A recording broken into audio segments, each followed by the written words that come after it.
Bonjour à tous, on va ici s'intéresser à la résolution de l'exercice 7 du TD17 qui s'intitule Déséquilibre d'une planche, qui est issu du concours central, d'une planche d'oral du concours central de la session MP 2012. Cet exercice s'intéresse à une planche rectangulaire qui est homogène, de masse M, de longueur L, qui va pouvoir tourner autour d'une liaison pivot parfaite, autour de l'axe delta, perpendiculaire au plan de la figure, qui délimite la planche en deux parties égales.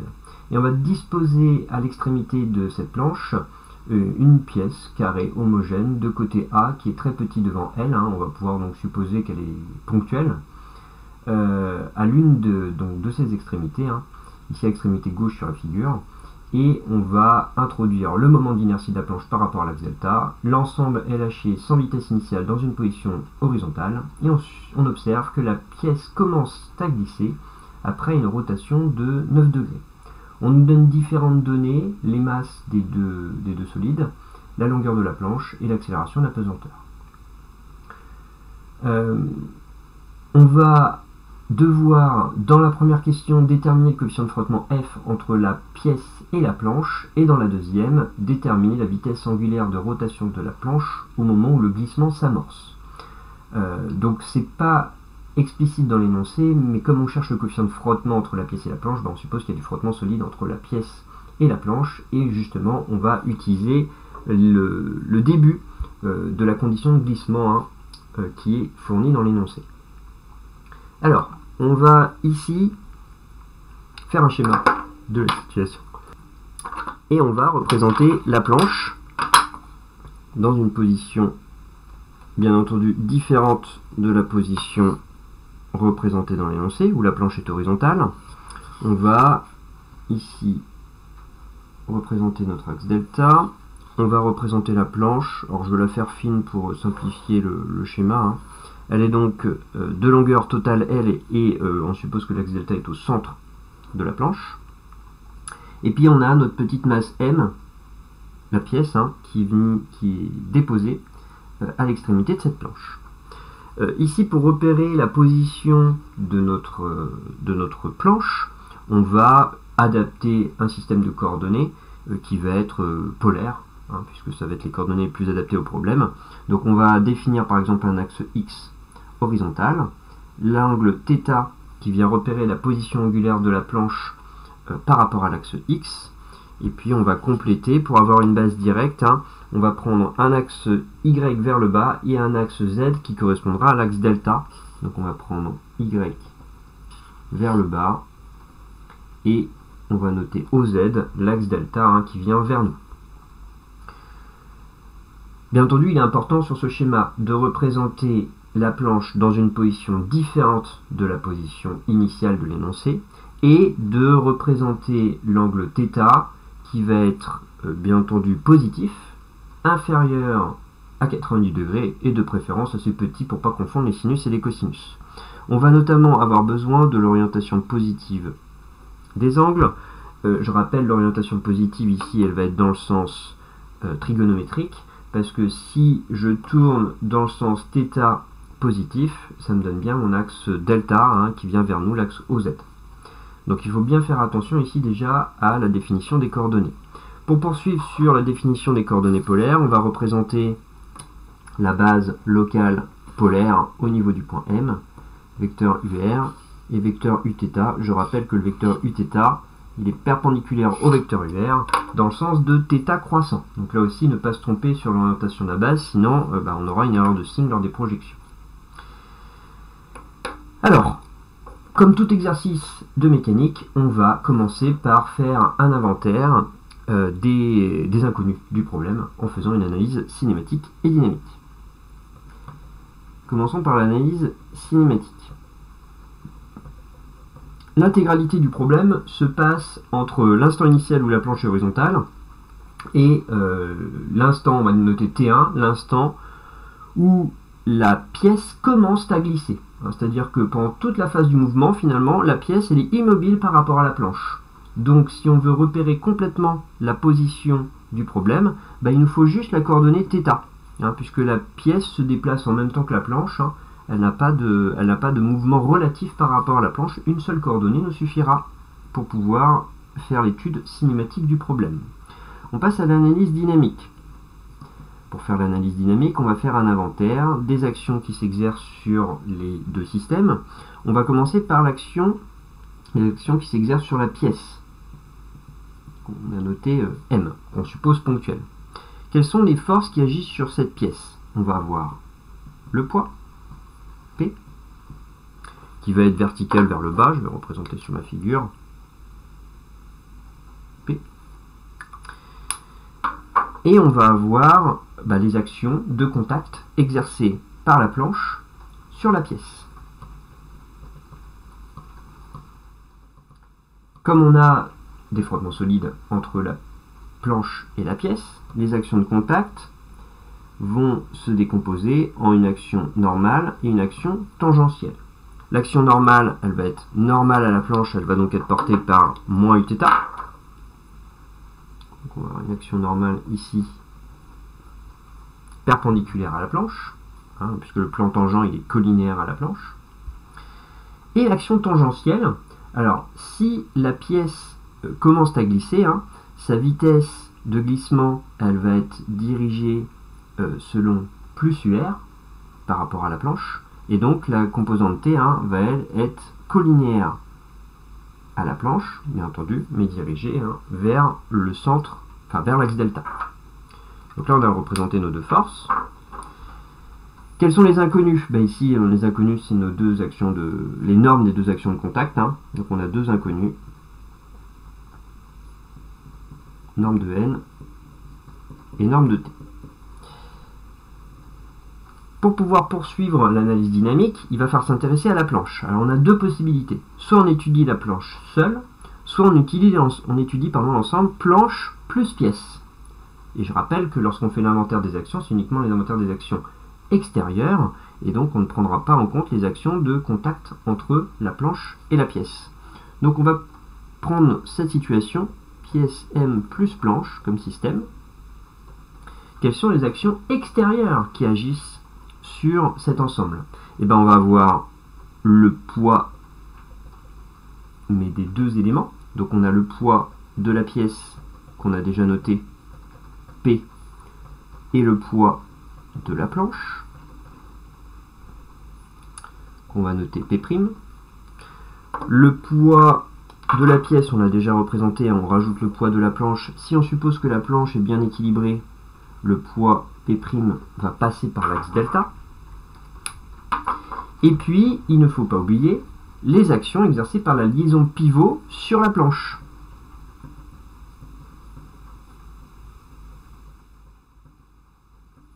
Ces actions de la liaison pivot, elles sont multiples. On va avoir des forces, une résultante des forces, qui va être dirigée selon les trois directions X, Y et Z. Et on va avoir un moment qui sera non nul par rapport à l'axe OX et par rapport à l'axe OY. La seule chose qu'on sait, c'est que comme la liaison pivot est parfaite, on sait que le moment par rapport à l'axe OZ de la liaison pivot sera nul.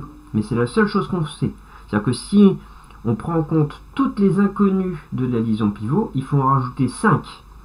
3 pour la résultante des forces et 2 pour le moment résultant. Ces inconnus, bien entendu, ne nous intéressent pas. On ne va pas les dénombrer dans le nombre total d'inconnus. Elles nous gênent par contre. Ça veut dire qu'il ne faudra pas faire n'importe quoi dans l'application des théorèmes mécaniques. Donc on ne va pas les dénombrer parce qu'elles ne nous intéressent pas, mais il ne faut pas les oublier lorsqu'on va devoir appliquer des théorèmes mécaniques. Au total, on a donc 1, 2, 3 inconnus. Il va donc falloir appliquer 3 équations, écrire 3 équations pour pouvoir résoudre complètement le problème.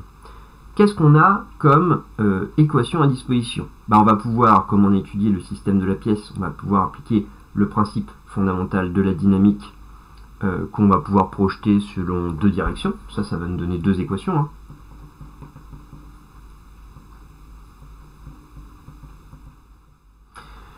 Si on s'intéresse soit au système planche, soit au système pièce plus planche, l'application du principe fondamental de la dynamique, ça ne donnera aucune information parce que ça va faire apparaître les inconnus de la liaison pivot, donc il ne faut surtout pas faire ça.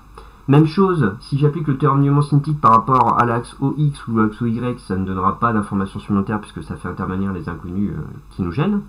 Mais on peut par contre appliquer le théorème du moment cinétique par rapport à l'axe OZ, ça nous donnera bien l'équation du mouvement. Mais, dans l'énoncé, on nous donne des informations sur ce qui se passe à l'instant initial et à l'instant T1 où la pièce commence à glisser par rapport à la planche. C'est-à-dire qu'ici, on a des renseignements sur deux instants particuliers du mouvement. Et donc, il est préférable, plutôt que d'appliquer le théorème du moment cinétique qui va nous donner une équation différentielle d'ordre 2, il est préférable d'appliquer un théorème énergétique sous forme intégrée. Par exemple, le théorème de l'énergie cinétique, donc sur le système pièce plus planche, entre 0 et T1. Et donc ça nous donnera notre troisième équation. Alors bien entendu, dans le problème, on nous dit le coefficient de frottement est inconnu, donc ça rajoute une inconnue, mais on nous donne une condition cinématique sur la position de la planche au moment où la pièce glisse. Donc ça nous donne une équation, et donc on a quand même tout ce qu'il faut comme élément pour pouvoir répondre à la question qui consiste à déterminer ce coefficient de frottement. Donc ça, on a terminé pour l'inventaire de toutes nos actions, et donc on va pouvoir résoudre en appliquant ce qu'on a vu, le plan de résolution. On va commencer par appliquer le principe fondamental de la dynamique sur la pièce. Alors bien entendu, on se place dans le référentiel du laboratoire où les axes x, y, z sont fixes, et on suppose que ce référentiel est galiléen au cours de notre étude. Donc si on applique le principe fondamental de la dynamique à la pièce, bien entendu, on se place dans le cas d'une hypothèse de non-glissement. C'est-à-dire qu'on sait que la norme de t, ça est inférieur ou égal à f fois la norme de n, et on sait que cette hypothèse sera valable jusqu'à la limite de glissement, c'est-à-dire jusqu'à l'instant t1. Je rappelle ici, on va le noter, t1, c'est l'instant où la pièce commence à glisser par rapport à la planche.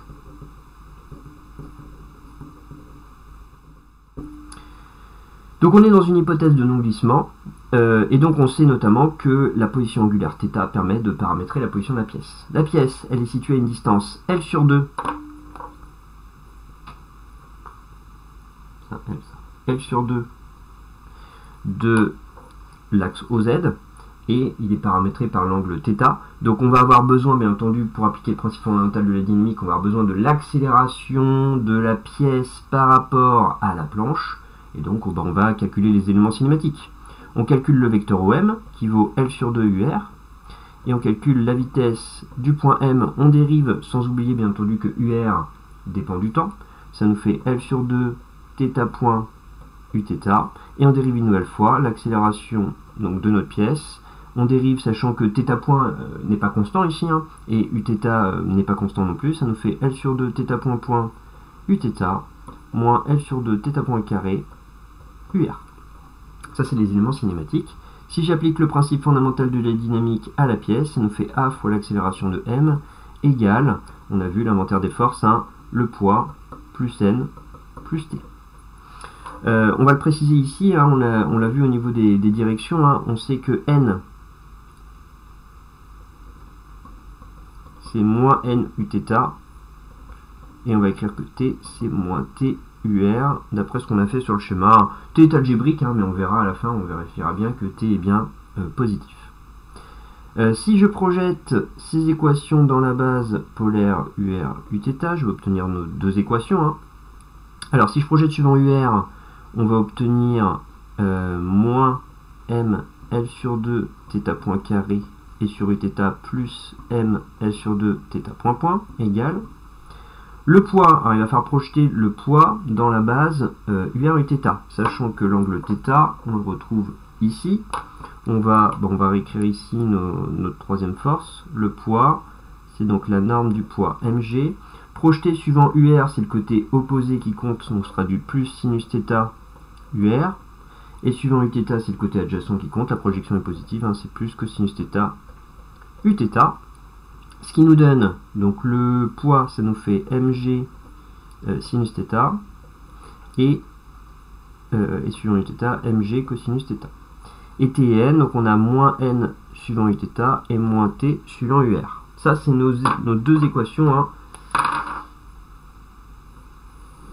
du principe fondamental de la dynamique. On va les numéroter 1 et 2. Ensuite, on a dit, la deuxième équation à écrire, ça va être d'appliquer le théorème de l'énergie cinétique. Je rappelle, on pourrait aussi appliquer le théorème du moment cinétique par rapport à l'axe OZ. Le problème, c'est qu'on va obtenir une équation différentielle. Et donc, si on veut notamment être capable d'exploiter la donnée d'énoncé, c'est-à-dire la donnée sur la position angulaire de la planche à l'instant T1, il faudrait intégrer l'équation donnée par le théorème du moment cinétique. Hein, et donc, autant appliquer directement un théorème énergétique. Donc, on applique le théorème de l'énergie cinétique à l'ensemble pièce plus planche entre 0 et T1. Donc, la variation d'énergie cinétique, qui sera l'énergie cinétique de tout notre système hein, à l'instant T1 moins l'énergie cinétique de tout notre système à l'instant initial, sera égale au travail entre 0 et T1 de P, plus le travail entre 0 et T1 de P', plus le travail entre 0 et T1 de la liaison pivot, plus, et il ne faut surtout pas oublier ça, le travail des actions intérieures au système. Et ça, c'est important. Il ne faut surtout pas oublier qu'en appliquant un théorème énergétique, de rajouter le travail des actions intérieures. Mais, on sait que on est dans une situation de non-glissement. Et on a vu en cours que le travail ou la puissance des actions intérieures au problème dans une situation où il n'y a pas glissement est nul. Donc ça, c'est nul. On sait aussi que le poids, le poids P', hein, il passe constamment par l'axe Z. Donc le travail du poids ici, pour l'action P', il est nul. Et la liaison pivot, elle s'effectue sans frottement. Donc s'il n'y a pas de frottement, le travail des actions de la liaison pivot va être nul aussi. Donc finalement, il y a juste à calculer le travail du poids et les deux énergies cinétiques hein, dans l'application de ce théorème. On sait aussi que, initialement, l'ensemble est lâché sans vitesse initiale. Donc il n'y a pas d'énergie cinétique. Donc finalement, ça ne nous reste plus que cette égalité. Énergie cinétique à T1 égale le travail de 0 à T1 du poids.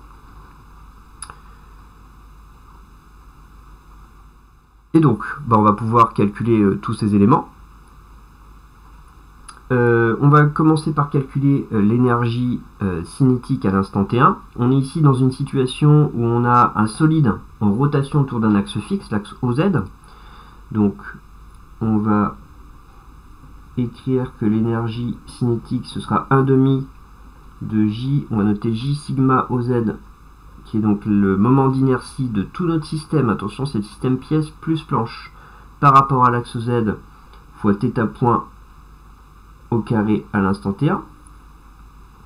Ça, c'est une inconnue. Je rappelle, je vous remets l'énoncé. La deuxième question, hein, calculer la vitesse angulaire de rotation de la planche au moment où le glissement s'amorce. C'est cette fameuse vitesse angulaire là. Donc ça, c'est inconnu. Hein, mais justement, on a besoin de faire apparaître cette vitesse angulaire. Il va falloir calculer le moment d'inertie J sigma OZ. On va écrire par linéarité que c'est la somme du moment d'inertie de la planche plus le moment d'inertie de la pièce par rapport à l'axe OZ. Donc avec J sigma OZ qui va être la somme donc, du moment d'inertie de la planche par rapport à l'axe OZ qui est défini dans l'énoncé. Hein. Dans l'énoncé, on nous dit le moment d'inertie de la planche par rapport à l'axe delta, c'est 1/12 de ml carré. Donc ça, c'est 1/12 de ml carré plus le moment d'inertie de la pièce par rapport à l'axe Z. Donc là, ici, comme c'est un système ponctuel, ce sera uniquement la masse fois la distance au carré. Donc c'est-à-dire m fois L sur 2 au carré. Hein. Donc ça, c'est le moment d'inertie total de notre système. On va le laisser comme ça pour l'instant. Et maintenant, on va calculer le travail de 0 à T1 du poids.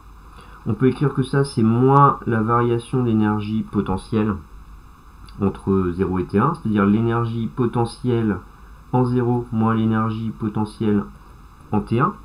Si on écrit que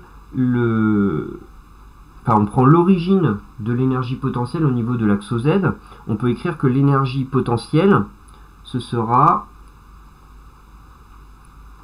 du moins, parce que attention l'axe Y est dirigé vers le bas, hein, du moins mgy, donc ça fait moins mgy de 0, moins, donc plus mgy de T1. On a pris ça comme origine, donc ce terme-là est nul. Et puis y de T1, bah, on calcule la coordonnée selon y, ça fait intervenir le sinus de l'angle θ. Donc c'est du mg sinus θ de T1. Et ça c'est une donnée, puisqu'on nous dit dans l'énoncé que la pièce commence à glisser pour un angle de 9 degrés. Donc on connaît sinus de θ de T1. Et donc ça nous donne notre troisième équation. On peut écrire que, alors ici je vais écrire c'est un quart, donc ça fait 1/8 de 1/3 de m plus petit m fois L carré fois θ point carré de T1 égale mg sinus θ de T1. Et ça nous donne notre troisième équation qui permet de relier la position à la vitesse angulaire. C'est l'équation 3. Alors on reprend et je me rends compte que j'ai oublié, bien entendu ici, dans le calcul de y, j'ai oublié la distance L sur 2, ce qui me donnait une équation qui n'était pas homogène, mais vous l'aviez tous remarqué, et on obtient l'expression, donc notre équation 3. Donc on a nos trois équations, et maintenant on va pouvoir répondre aux questions. On va commencer, parce que c'est immédiat ici, à déterminer la vitesse angulaire au moment où la pièce glisse, donc on va répondre à la question 2 finalement avant la question 1, mais ça c'est pas très grave. On peut écrire que θ point de T1, ce sera égal à, on va écrire θ point, ouais, ça va être égal à, alors on peut simplifier ici dans cette équation là, on peut simplifier un L, on peut simplifier ici par 2, et on obtient θ point égale mg sinus θ de T1 sur m plus m sur 3 fois L et racine de ça. Alors bien entendu il y a une solution positive et négative, mais on sait que θ point va être positif à l'instant T1 puisque c'est dans le sens de θ croissant. On va vérifier l'homogénéité, le rapport des masses sans dimension, sinus c'est sans dimension, g sur L ça nous fait l'inverse d'un temps au carré, on prend la racine, ça fait bien l'inverse d'un temps. Donc ça c'est la vitesse angulaire à l'instant T1. On peut faire l'application numérique de cette expression et on trouve que θ point de T1 c'est égal à 1,2 radians par seconde. Maintenant on va chercher à répondre à l'autre question qui consiste à déterminer le coefficient de frottement entre la pièce et la planche. Pour ça on va réutiliser nos équations 2 et on va se placer à la limite de glissement.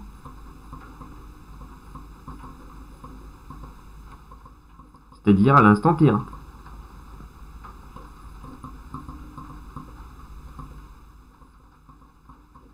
Donc on sait qu'à l'instant T1, on aura la norme de T qui sera égale à F fois la norme de N. Et on va réutiliser, on va déterminer les actions de N et T. Alors on sait déjà que T, donc d'après l'équation 1, T ce sera égal à M L sur 2 θ point carré de T1 plus mg sinus θ de T1. Ça c'est bien positif, on l'avait dit tout à l'heure, donc le T c'est bien la norme de T, cette action là elle est positive. Et N ce sera égal à mg cosinus θ de T1 moins m L sur 2 θ point point de T1. Alors, il va falloir déterminer ce θ point point. Ici, il y a plusieurs possibilités. Soit on réexploite ce qu'on a fait là, mais c'est pas le plus évident, le plus rapide ici, c'est d'appliquer le théorème du moment cinétique à l'ensemble pièce plus planche par rapport à l'axe Z. Ce qu'on a évité de faire tout à l'heure, mais on en a besoin ici pour trouver θ point point de T1. Donc si on applique le théorème du moment cinétique à l'ensemble pièce plus planche par rapport à l'axe Z, on va obtenir que le J, c'est comme tout à l'heure, c'est J sigma OZ fois θ point point égale, alors bien entendu ça sera valable que entre 0 et T1, c'est-à-dire que lorsqu'il n'y a pas de glissement entre la pièce et la planche. Ce sera égal au moment par rapport à l'axe Z de P, plus le moment par rapport à l'axe Z de P', plus le moment par rapport à l'axe Z de la liaison pivot. On sait ici que, donc là il n'y a pas les actions internes, hein, contrairement à ce qu'on a fait avant. La liaison pivot elle a un moment nul par rapport à l'axe Z. Le moment du poids P', il est nul par rapport à l'axe Z parce que P' il s'applique sur l'axe Z. On avait déjà calculé J sigma OZ hein, qui faisait un quart de M sur 3 plus M fois L carré, θ point point, égale. Et puis il faut calculer le moment par rapport à l'axe Z du poids, si on met le schéma, si on utilise le bras de levier. Le bras de levier, c'est la distance entre la droite support de la force et l'axe Z. Donc c'est cette distance-là. Ça veut dire que ça fait intervenir la distance qui est ici, hein, donc L sur 2 fois le cosinus de l'angle θ. Puis je termine au niveau du signe. Le poids P, il a tendance à faire tourner dans le sens positif la planche par rapport à l'axe OZ. Hein, c'est dans le sens de rotation positif. Donc on a ici plus la norme de la force qui vaut mg fois L sur 2 cosinus de θ. Voilà. Et donc ça nous donne θ point point. Θ point point, on peut simplifier là aussi, on peut simplifier par le L, on peut simplifier par 2, et il nous reste θ point point égale mg cosinus θ sur m sur 3 plus m fois L. Donc ça nous permet d'avoir θ point point, et à l'instant T1, on prendra cosinus de θ1. Donc on a tout ce qu'il faut. On a nos deux expressions de Tn qu'on va remplacer dans cette égalité-là, et donc on obtient l'égalité. Alors, ml sur 2, θ point de T1 au carré. Donc je vais remplacer par ce qu'on avait établi juste avant. Donc mg sinus θ de T1 sur m plus m sur 3 fois L, plus mg sinus θ de T1 égale f fois ça. Égale, on va mettre à la ligne parce que ça va prendre de la place, f mg cosinus θ de T1 moins f m L sur 2 et puis θ point point de T1, c'est-à-dire mg cosinus θ de T1 sur m sur 3 plus m fois L. On espère que ça va simplifier bien tout ça. Alors, on peut simplifier par L déjà. Ici, pareil ici. Alors, avant de reprendre notre égalité, je me rends compte de deux erreurs de calcul à cause des simplifications. Premièrement, ici, il y avait un facteur 1 quart qui devenait de la simplification que j'ai oublié de reporter ici. Donc là, il y a un 4 dans l'expression de la vitesse angulaire. Et ensuite, même chose ici, dans la simplification que j'ai fait ici, j'ai oublié de reprendre le 2. C'est 2 mg cosinus θ, ce qui nous rapporte un 4 ici et un 2 ici. Alors on va pouvoir mener le calcul jusqu'au bout maintenant. On a donc, on reprend cette égalité. On obtient donc mg sinus de θ de T1 facteur 2. Ici j'obtiens 2m sur m plus m sur 3 plus 1 égale f mg cosinus de θ de T1 facteur de 1 moins m sur m plus m sur 3. On va pouvoir en déduire donc f, en simplifiant ici par mg.